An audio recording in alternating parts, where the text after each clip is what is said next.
In February 6, 2007, Shoes, the full version, was uploaded onto Liam Kyle Sullivan's YouTube account.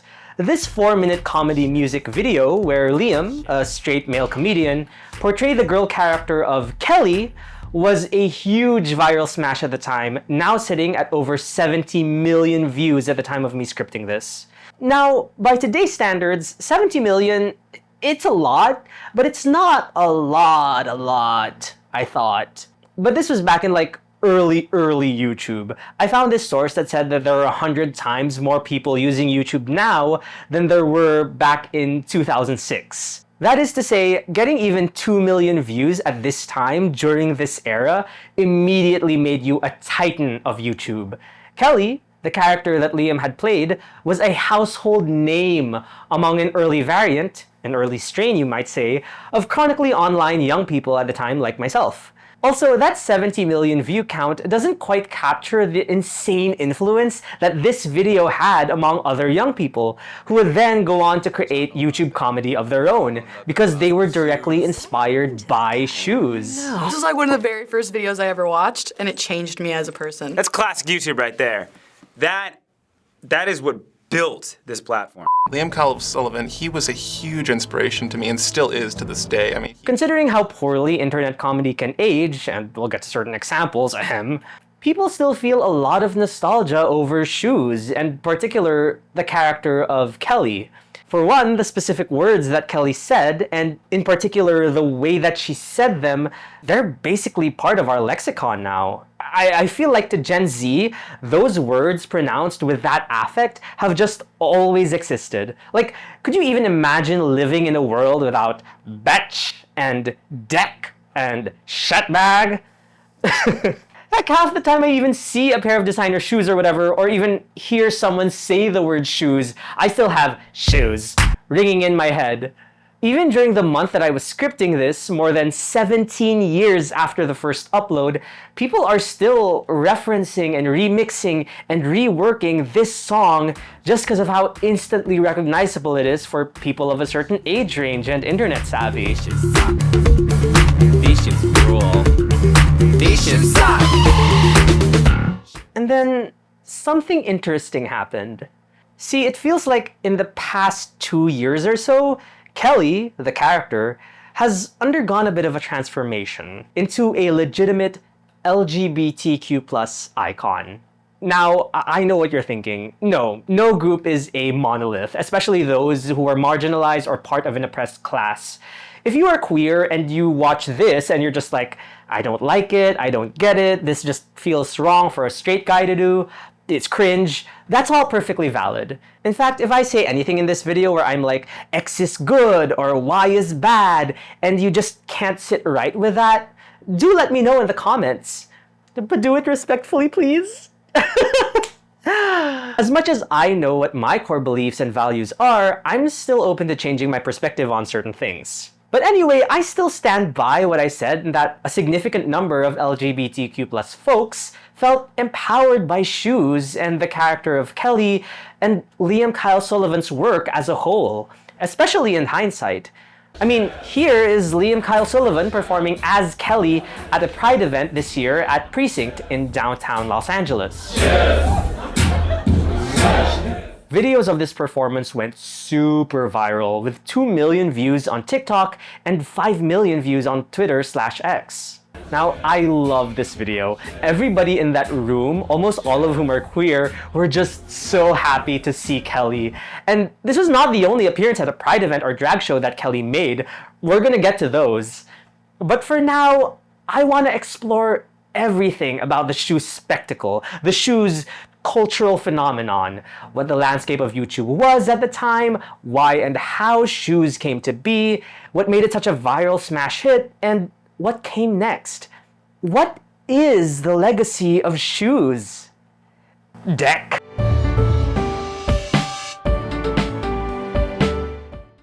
Now, before we even get to the Library of Congress deserving masterpiece that is Shoes, I really want to set the stage for what the culture of early YouTube was like when it came to that kind of female impersonation thing. But first, Drag, or cross-dressing, or female impersonation has been practiced for hundreds of years across the globe. But drag culture, or the ballroom scene as we know it today, the pageantry, the terminology, the opulence, really exploded in cities like New York and Washington, D.C. in the 70s and 80s, with Black and Latino LGBTQ members at the forefront. So much of what we know as drag culture is rooted in trying to salvage some sort of joy in the margins of society, the stifling boxes that queer people were forced in, how gay kids who had been pushed away from their biological families or had trouble finding jobs or housing could find a sense of love and community in these ballrooms. How they were able to live out their fantasies of being not just accepted, but celebrated through the use of art and fashion and skill and imagination. It was camp. Now, so much of drag is predicated on this idea of camp. I think if you've even seen a couple of episodes of Drag Race, you already likely have an intuitive idea of what camp is. Like, we know that Rocky Horror Picture Show is camp.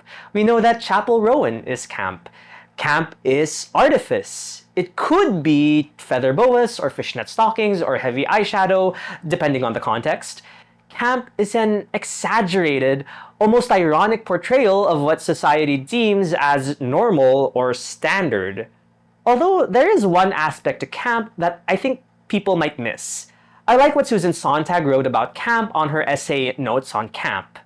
Camp taste is, above all, a mode of enjoyment, of appreciation, not judgment. Camp is generous. It wants to enjoy. It relishes rather than judges the little triumphs and awkward intensities of character. People who share this sensibility are not laughing at the thing they label as camp. They're enjoying it. Camp is a tender feeling. My interpretation of this is that when a drag queen dons a costume featuring women's signifiers like dresses and wigs, this is clearly an act of celebration and admiration towards this idealized version of woman and the real women that inspire that look. Yes, it's a parody. Yes, it's a critique on gender norms, but it's all born out of a place of respect, born out of earnest affection, looking upward toward a vision of beauty and adoration that would otherwise be unattainable. However, this video is not about drag. Not that particular drag, at least. None of that would even come close to the mainstream until like the late 2010s. So in the late 90s and 2000s, our view of men who dressed up as women was primarily dictated by movies like My name is Roberta, and I'm addicted to porn and I masturbate constantly. Pillow fight! Pillow fight! Oh! What the hell are you thinking throwing around my money like that? That wasn't part of the plan. I'm a gender-challenged male.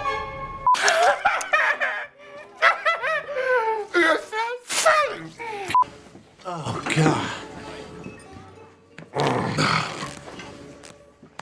Look, I am going to be criticizing these movies and scenes, but that does not mean that you aren't allowed to still like or enjoy these movies anymore, okay?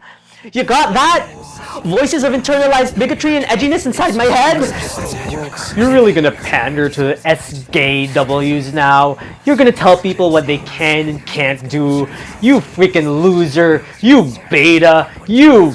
See, so the humor from these scenes come from male behavior and mannerisms contrasted with a female or feminine appearance or facade, highlighting the dichotomy by reinforcing what is appropriate for a man to do or say or look like versus what is appropriate for a woman.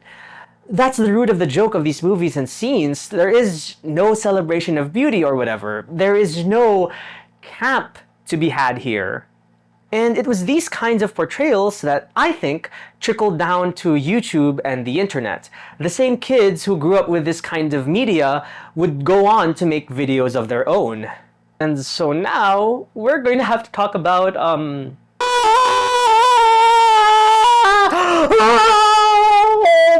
makes me feel better. Oh God. Okay, now I think I'm ready. Let's talk about YouTube's shame. Oh, I'm sorry, I meant YouTube's Shane Dawson. For those who don't know, Shane Dawson was one of the cool kids of YouTube until he wasn't. Okay, sorry. Shane started out his career doing comedic, personable, skit-based content in the late 2000s to early 2010s. Cool.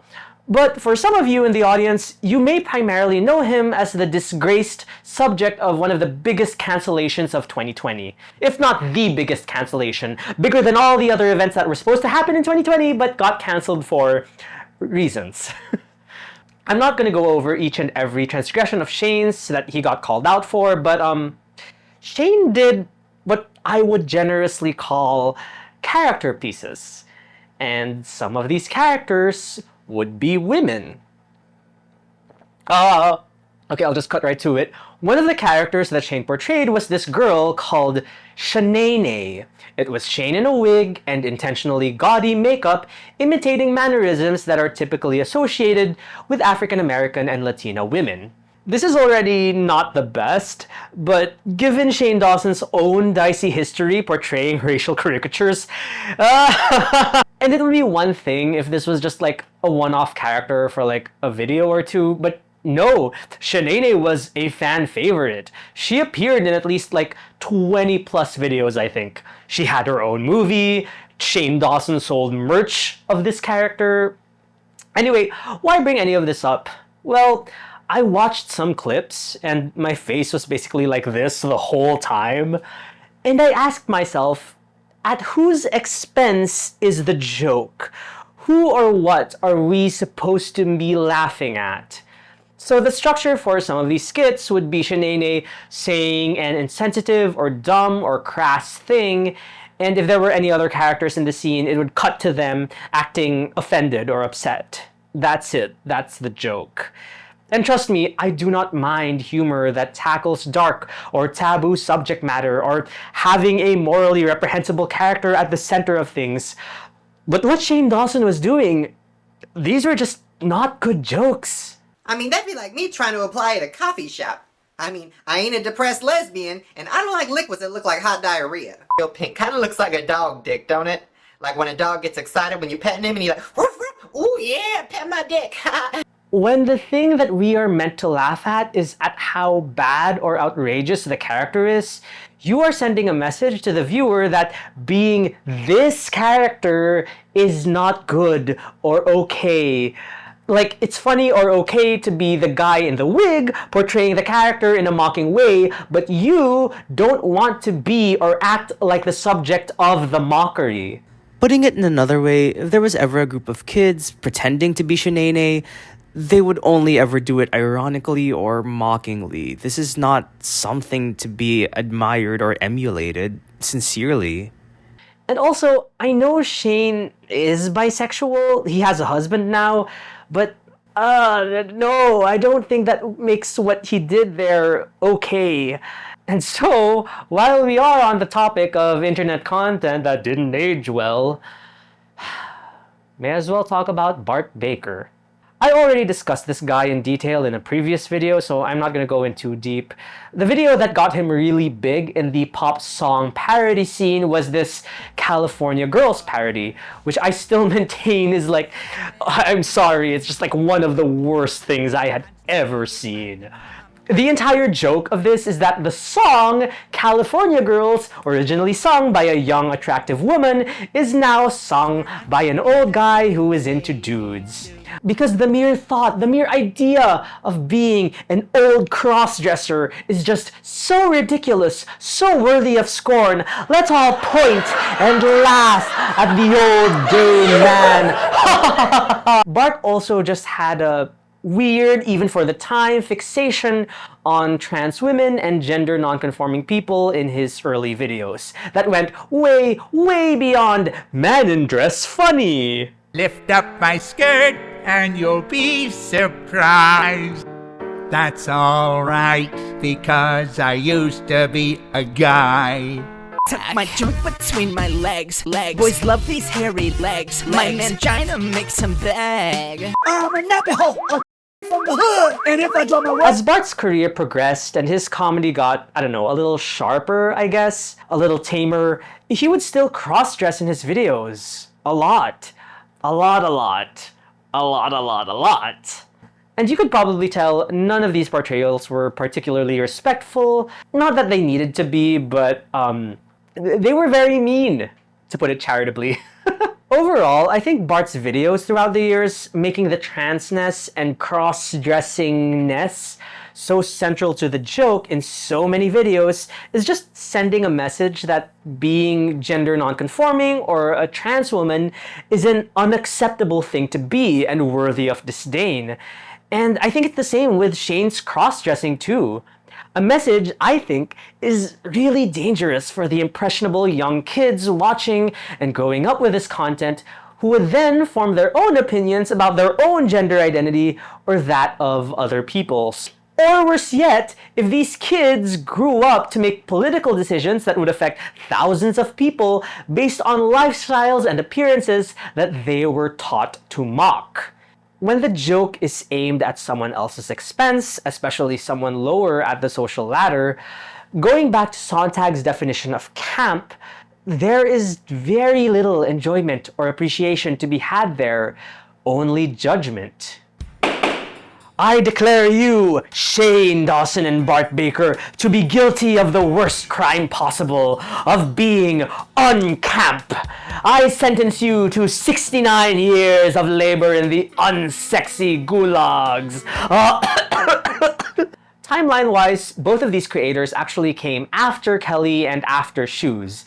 In fact, Shane Dawson was one of those YouTubers who was directly inspired by Liam Kyle Sullivan and Shoes, because he liked to wear makeup and costumes, and Liam did so in his videos. But I think Shane just missed what made Kelly so iconic and great, which we're going to get to in a second. But I just needed to highlight these examples because whenever people remember early YouTube and cross-dressing, this is what comes to mind. And unlike Kelly and Liam Kyle Sullivan, there was no big LGBTQ cultural reevaluation or acceptance of Bart Baker as Demon Taylor Swift. You're probably not going to see Shanae performed in any pride events or drag shows coming anytime soon. Could you even imagine?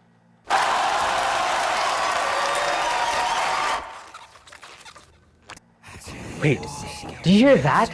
It's the voices! Oh what, you're really gonna cancel these two semi-relevant YouTubers because they dressed up as girls 15 years ago? Psh, you don't even know if they changed over time or not. And then you're going to say that this was all a part of the culture because you're too woke and sensitive to even— Shut up! Stupid boy. Okay, for one, the last thing I want is for Shane or for Bart to be hounded off or harassed off the internet. This was all like over a decade ago, so this is not going to be a productive use of anybody's time. And I know that dressing up as a girl and acting silly about it when people know you to be a straight boy, it's not the worst crime ever. A lot of creators I adore nowadays did something similar. There's a long history of this. It's on TikTok everywhere nowadays. It's not a big deal in the grand scheme of things. But at the end of the day, what annoys me is that these kinds of portrayals, given the context of the rest of the culture at the time, these were all just symptoms of a much deeper problem in the 2000s. Between the dearth of any kind of meaningful representation, the constant jabs and revulsion at any sign of gender nonconformity in popular and online media, and the incessant use of the word gay as a pejorative, not an excellent time to be any kind of LGBTQ person. So now let's shift gears a bit and talk about a creator who has a little thing called comedic versatility. Just to clarify, I am going to be using he, him when referring to Liam Kyle Sullivan, the actual person and actor, and she, her when discussing the character that he played, Kelly. I will be using these a little bit interchangeably, but now you know the basis, okay? Okay. Liam Kyle Sullivan started out as an actor in bit and supporting roles on television. He even has experience in Shakespearean theater. Growing up, he was inspired by other sketch shows like Monty Python and Kids in the Hall. In the early to mid-2000s, Liam was part of his own live sketch comedy troupe called Another Showcase Showdown. Being part of a group like that entailed trying out different characters with different mannerisms and personalities. He had this one teenage girl character whose voice was inspired by like pushing his jaw like that.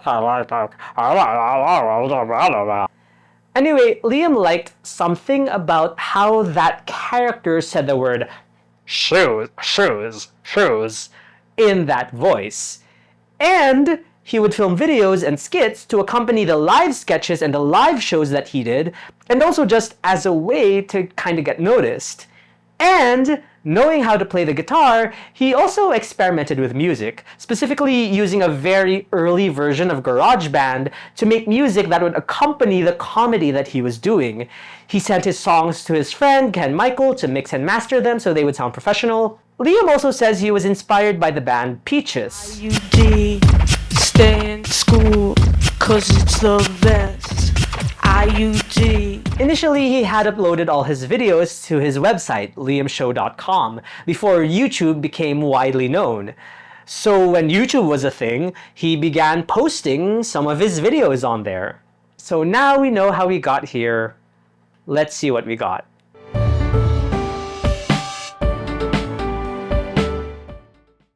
You have to remember that in 2006 and 2007, this was a time when being a YouTuber was not really a thing that many people wanted to be, especially as a career. In fact, for a while during this time, the YouTube Partner Program hadn't even been launched, meaning nobody even got paid for their own videos. Plus, the landscape of YouTube was just so different. Back then, so much of comedy was just made up of these teenagers and early 20-somethings just goofing off and stringing together some sort of silly premise. However, a lot of the charm and appeal was just seeing these kids having fun and being authentic on camera. If you were their age or younger, it had this vibe of just chilling with your friends, being goofy or whatever. This was not the case for Liam Kyle Sullivan, who had already come into this as a professional. He was an actor and came into this with his SAG card-carrying, Shakespearean acting chops that made him stand out in this landscape. I'm gonna butt slap you, shitbag. This aspect was able to help him a lot. For one, just by having a network of very talented comedians and actors that he was able to recruit to play parts for his video, including the incomparable Pam Cook, who would play an instrumental role as the mom in his most famous video. And the production value for a 2006 YouTube video was off the charts. I mean, just take a look at this screenshot. Okay, now let's take a look at Liam's channel as a whole. His first publicly available video at this time is Shoes. This was already a huge viral hit as early as 2006, but it's a truncated version, and it doesn't have the skit at the beginning, which I'd argue is like 70% of the appeal, so we're gonna skip that for now.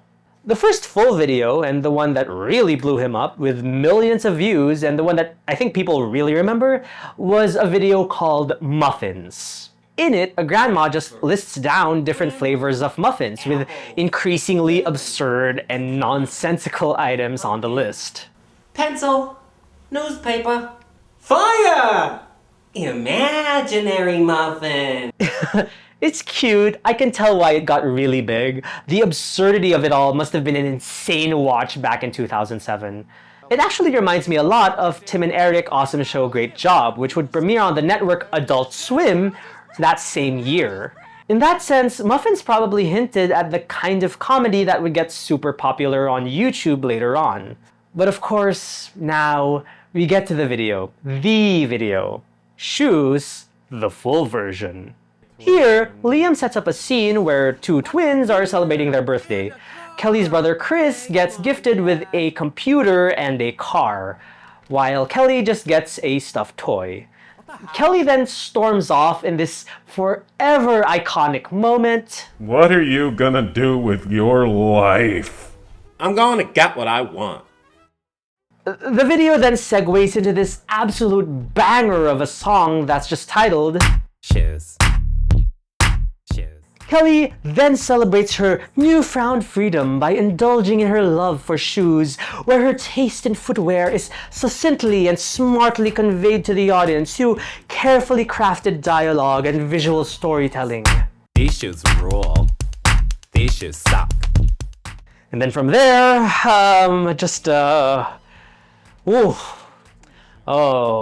chaos ensues. Or should I say, chaos and shoes. You know, I make myself laugh, and I think that's the most important thing. To discuss the core appeal of a video like Shoes, I'd like to invoke a term that was coined by 21st century sociologists and those that thoroughly chronicle internet culture. That term, of course, being LMAO, random, exclamation point, exclamation point, exclamation point, XD, XD, XD. No, Charlie, you have to come with us to Candy Mountain. Yeah, I mentally grouped together Shoes with this specific genre of viral video I'd like to call effortful randomness, where a lot of time and energy and production value was put into a premise that is just so out there, so nonsensical that it just sticks in your head. A lot of these, like Charlie the Unicorn and Shoes, weren't even initially made for YouTube. And a lot of the elements that made the Shoes video work so well, Kelly and her family dynamics, the high production value, the super catchy electronic song, the descent into abject absurdity, are all replicated in what feels like the sequel to Shoes, Let Me Borrow That Top. This was another huge hit at the time, expanding on the Kellyverse by introducing new characters and going on for a longer time, having an even more ridiculous premise. Long story short, Kelly's mom and dad and brother continue to mistreat Kelly, and it seems like the only ones in Kelly's corner are her kooky mother-grandma, as well as Kelly's aunt Susan, who is really an important character in all this. We'll circle back to her. Then around halfway into the video, it veers wildly into this bizarre non sequitur about Kelly wanting to borrow her friend's shirt, and just the weirdest things happen again. It's crazy. Once again, chaos and shoes. Okay, so now it's easy to dismiss all of this as just dumb, mindless internet humor of the mid-aughts. But I think that there's a little bit more to this. Liam is a trained actor and an experienced sketch comedian, so the way that these skits are structured was more like a short film or a sitcom scene, more so than a YouTube video. It all feels like he isn't trying to tell jokes or comment on anything, rather it feels like he's just trying to convey a coherent narrative. If you boil it down, the premise of the skits of Shoes and Let Me Borrow That Top, they're actually fairly straightforward. But just like an episode from The Office, the humor derives more from the awkwardness of the situations and empathizing with the characters and the performances and the subtle facial expressions, not from offensive stereotypes, just saying. And if there was one character who I guess we were meant to laugh at, it would be the conservative and bigoted mom. The character's name was Kathy, but she was a Karen before Karen was even a thing. And in the United States, we clearly speak English. That language I don't understand, and therefore it makes me angry. Well, speaking about characters, one thing that was sort of odd about Liam's skits is that there was really no straight man in any of these skits, pun not intended. In his videos, it feels like every character is just as ridiculous as every other character, which adds to the whole Monty Python absurdist vibe. See, in a comedy bit where there is one or more straight man or normal person in the scene, people use that normal person as an audience surrogate, relying on them to navigate the crazy situation or characters around them. But in Liam's skits, there is no normal person. So the person who the audience is intended to identify with is Kelly. Kelly is a fully fleshed out three-dimensional character. She's not particularly cutesy or mindful or very demure. That's it. That's your topical reference for today's video, so that the children don't click off. Thank you! Yes, Kelly is constantly mistreated by her family across multiple videos. She is a beleaguered victim, and the torment she's put through never feels deserved. But unlike other instances in media where a teenage daughter character is made out to be the punching bag or the butt monkey of the universe that they inhabit, the framing of Liam's skits don't make Kelly's suffering out to be a punchline. Kelly is, in a word, defiant. She is a teenage girl who stands up for herself against her cruel family. So when she does go out to get what she wants, it doesn't feel like a silly character doing a wacky, offensive thing, ahem. It's a genuine character motivation, one that audiences can see themselves in and empathize with. And when the second half of the skits begin and everything just devolves into chaos, Kelly's presence feels like an anchor, like she's kind of in control of everything that's happening. Kind of. It's impossible to explain. Even if the viewer isn't actively thinking about it, we all want to root for Kelly. I had the song. Yeah. I was like, oh, okay. All came together. Now it comes together. She's Yeah. a pop star. Yeah. Like she's the star. She's not a best friend, or she's not a periphery character. She is the lead character. She's the hero. And I want to watch her just kick ass. Yeah. There are these two other videos in the vein of Shoes, each with a big pop electronic music number too, where Kelly is the main character, called Text Message Breakup and No Booty Calls. In Text Message Breakup, Kelly's best friend Heather does actually stand up for Kelly against her family's torment. That's funny. Kelly's fucking rad. But what both videos are really about is Kelly shutting down her useless douche nozzle of a boyfriend/ex. Her ex, who thought it would be a good idea to break up with his partner of 2 years through a single text message. You couldn't do it in person. You had to text message breakup. You fuck up. Oh my god, I want to throw up. And then try and hit her back up for a quick hookup. Hey, it's your ex. It's 1 a.m. What the hell do you want? Baby, I'm horny. Oh, what do you think? No Booty Calls in particular is just so good. It might actually be my favorite video and my favorite song from Liam. It has this really clever writing, killer one-liner after another. It feels like the frustrated, fed-up response to anybody who's ever been targeted by any creep who relates a little bit too much to Robin Thicke's blurred lines. I know you're hot to trot, and I'm warm for your phone. Wow, with cliches like that, I'm really torn. Your game is played. Go back to your porn. If you like epic rap battles of history, you will love No Booty Calls. Side note, it is weirdly refreshing to see a plot line involving a hetero relationship with a woman being played by a man in drag, where the fact that she is played by a man in drag is not played for laughs or part of the joke, like we would see in other examples around that time. No, everything about the narrative and framing and even the costuming make Kelly out to be a real teenage girl who is seen by her ex and others as normal, a little bit of a social outcast in the teenager kind of sense, but also pretty and desirable. On that note, why don't we shine a modern-day progressive 2020s light onto the entirety of the Kellyverse?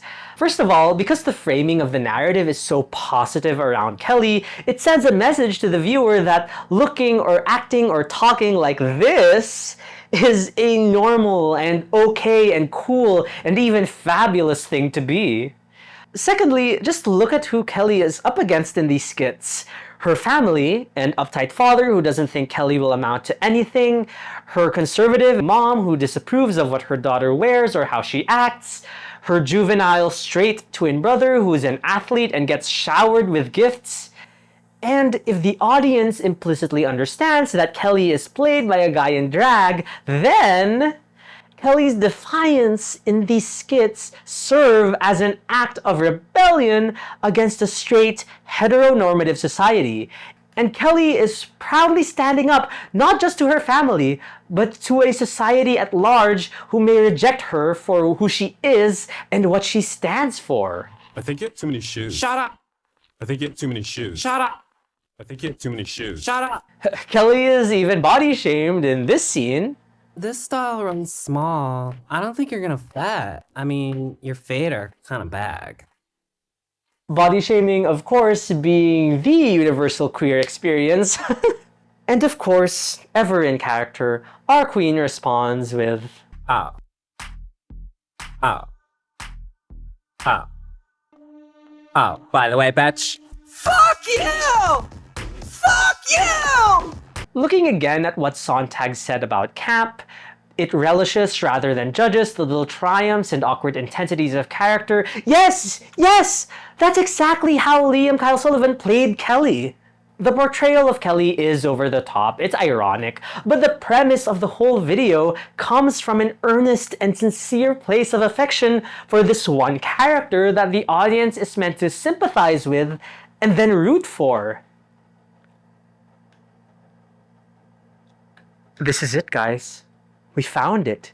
We are like a Girl Scout who went missing in the woods. We were at camp, and then we lost sight of camp, and now we returned to camp. Finally, Kelly is camp. Yes. But, oh no. Oh no! It's the voices! Bro, you're reaching so hard right now. Liam probably didn't even know that this was what he was doing. Maybe the curtains were just blue. And also, using your logic, isn't this whole skit reinforcing those gender stereotypes of women be shopping and that they're greedy and materialistic? Ha! Two can play at that game. Are you applying chronically online brain rot to a skit that was made during the Bush administration? Did you really just make an hour-long video based on a dumbass 4-minute skit? To answer your questions, yes. Yes. Yes. Yes, by the way, Betch. Fuck you! The edgy voices in my head version of Fredster feels a little bit too much like me at 17 years old. That scares me. So, Liam Kyle Sullivan already had several million-plus viewed viral videos under his belt, which is already hard enough in 2024, but is unfathomable in 2007. So where do you go when you're already at the top?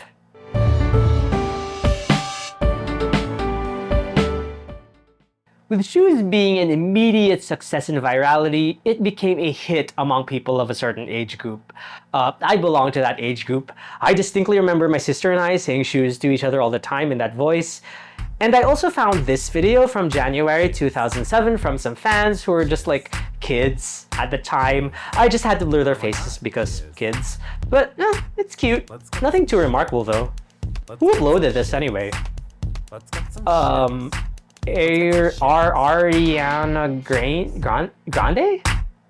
Wait, what? Soon-to-be celebrity endorsements aside, we know now how fleeting viral fame is. 8 minutes earlier, I made a demure joke based on that one trend, and I know at this point in the video, that dead horse of a meme is now 8 minutes deader. Thanks, TikTok!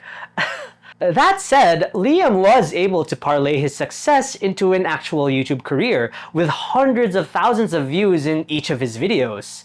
I think it helped that in his most famous videos, he was able to introduce or hint at a crazy cast of characters. It felt more like a Marvel movie, building up all these characters, each of whom got to have their own spin-off moments. Heather, the best friend of Kelly who stood up for her in Text Message Breakup, is the one character not played by Liam who actually got featured in the most videos on his channel.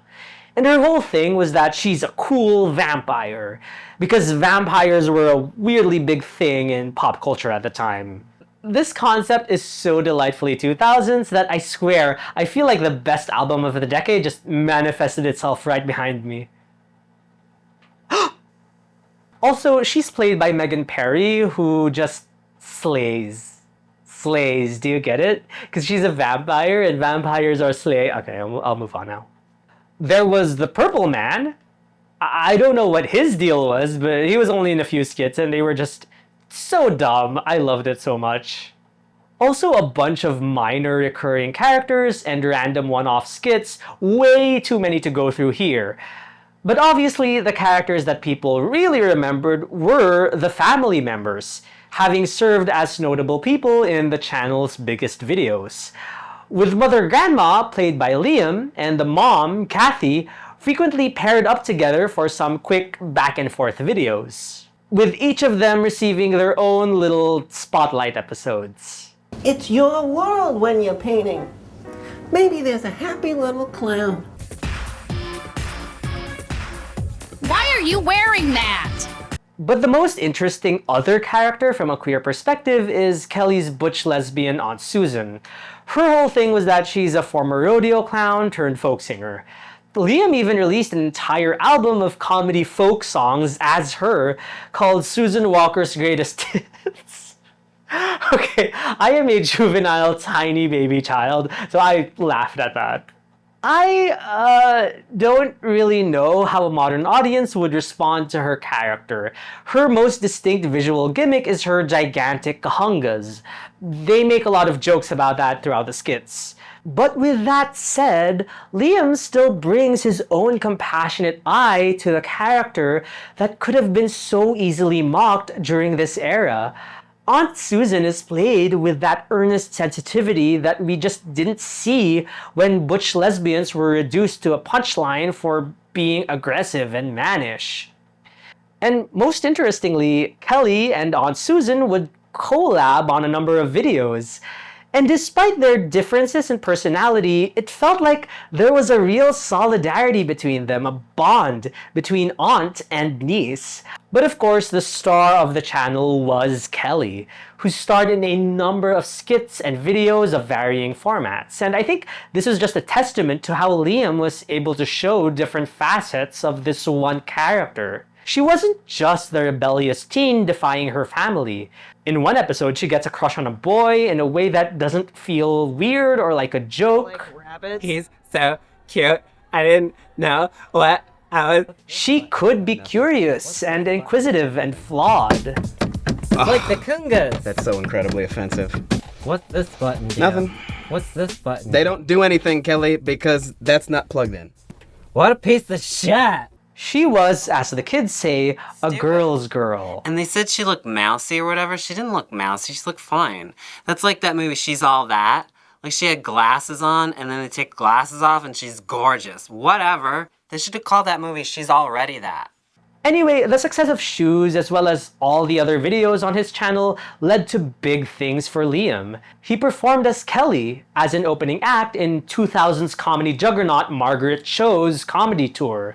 Margaret Cho even appearing in a number of Liam's biggest videos. He won the People's Choice Award for Favorite User-Generated Video. Liam as Kelly got to collaborate with Weezer on their video of the song Pork and Beans.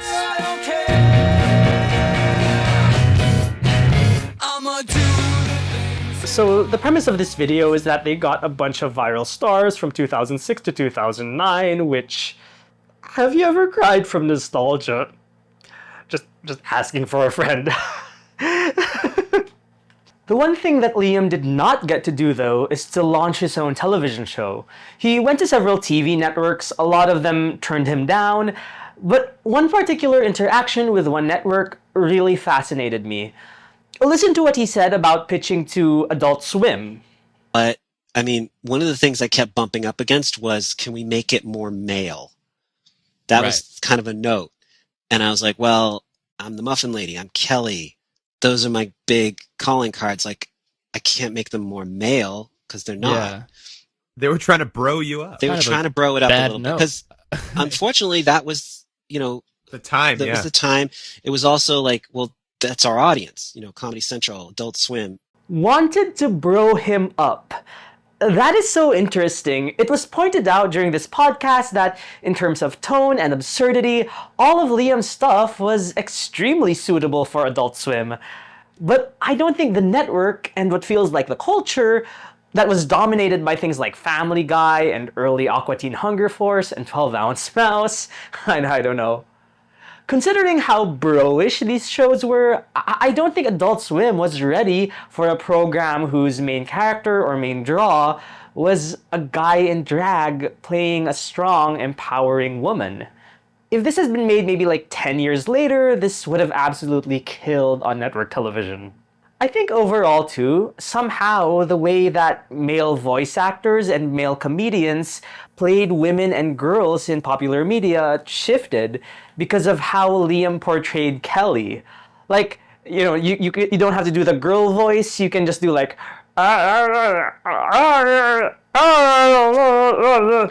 shoes. Like, tell me you can't listen to how these characters in popular media talk and act and not hear traces of Kelly. If you ever gossip about me to Jimmy Jr. outside of a conflict resolution skit, I'll punch you in the face. It was just a skit, Tina. Admit it, lover boy. You can't resist me. Well, if you want these lumps, you gotta put a ring on it. Where's my ring? Welcome to L. I'm Sarah, and if you're wondering, that's S-A-R-A with no H, because H's are L. Oh, that last one, Jimmy Fallon. It seems like quite a few YouTube commenters on Liam's skits noticed a few similarities between Jimmy's character and Kelly. And a lot of YouTube commenters noticed, actually. So as impactful as Kelly was, she couldn't be around forever. Or could she? What happens next?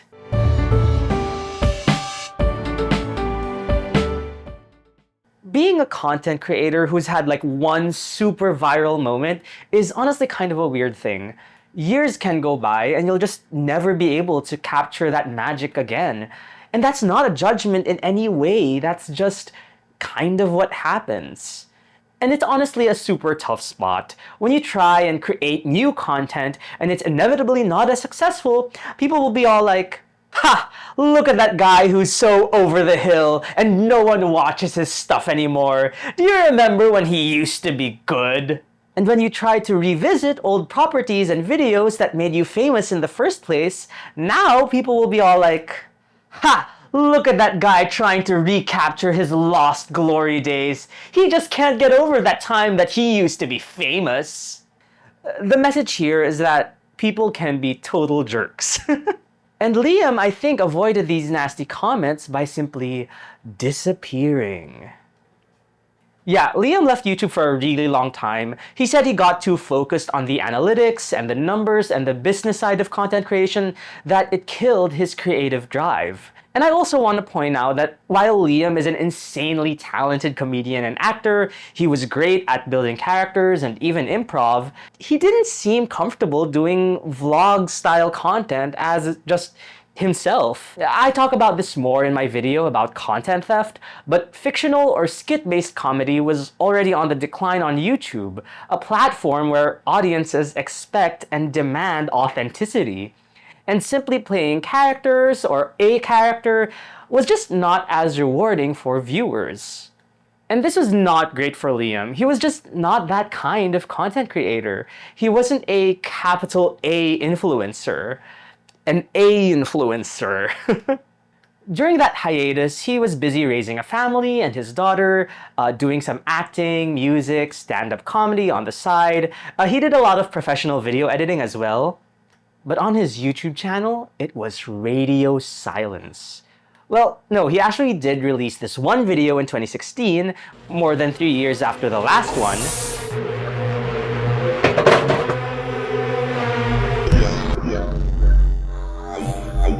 Which just seemed to kind of hint at some kind of public return or public appearance, but we wouldn't get another one of those for a really long time.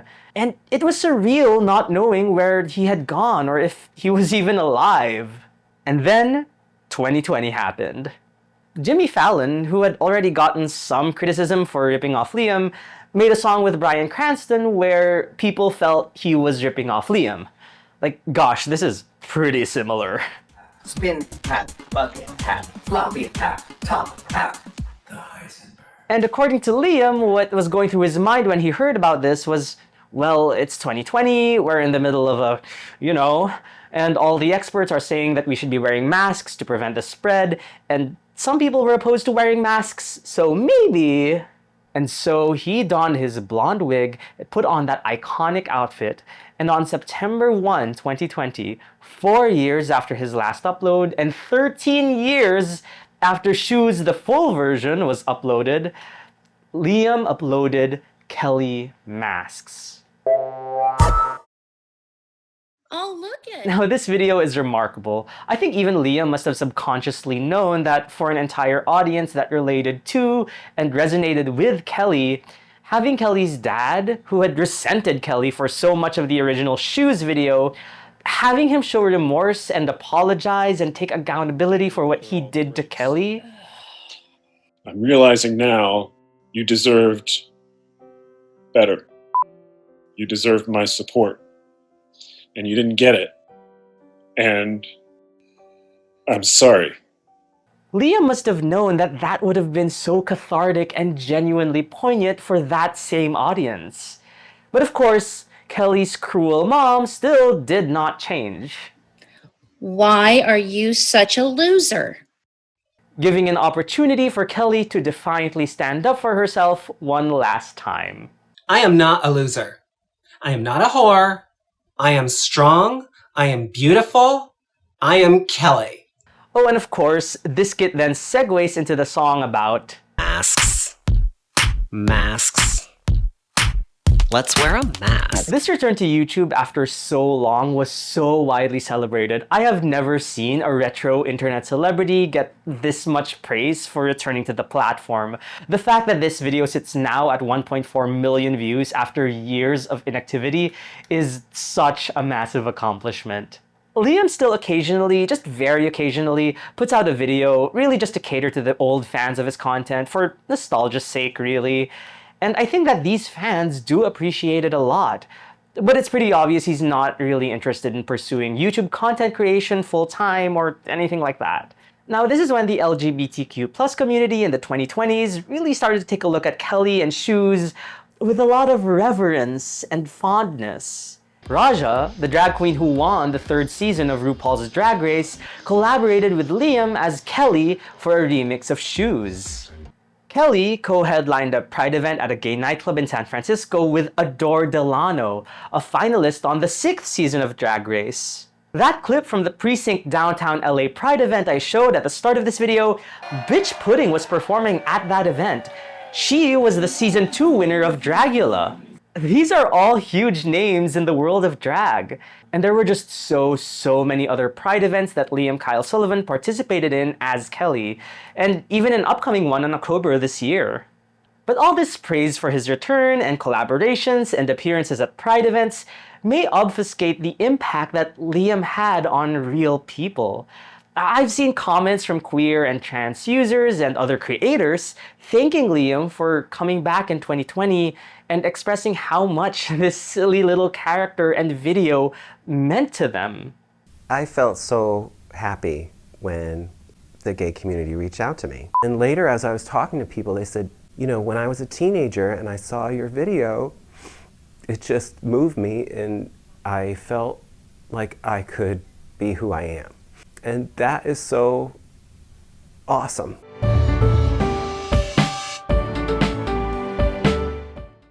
Nowadays, we're blessed with a bevy of hugely talented and influential LGBTQ+ members in the drag space and now in mainstream media. And this made me realize that we don't really need another Kelly right now. Well, not in 2024 at least. But in 2007, in a time when the culture was just so incredibly mean to queer folks, Kelly was like a necessary breath of fresh air.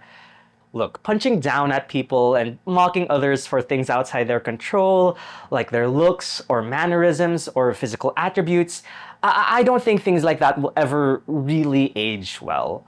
But as long as you're trying to portray characters like three-dimensional human beings and go about it with a heart and sensitivity and compassionate eye, I think that the right people will see it and resonate with that. And Kelly, she will just always be that bitch. Thank you so much for watching until the end. I told myself I wouldn't do this, but if you like what you saw, you could try subscribing.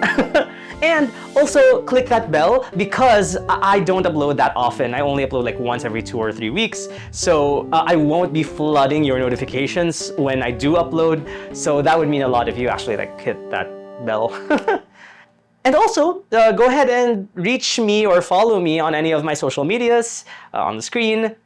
And I just wanted to thank everyone who's just left a comment, whether positive or constructive, in my last like 5 videos. It's just really crazy to me that I get to have an audience just talking and ranting about my interests, about that weird intersection between the internet and pop culture, especially in like the 2000s and the early 2010s. I just find that so cool. And yeah, thanks again for being here, and I'll see you next time. Bye-bye.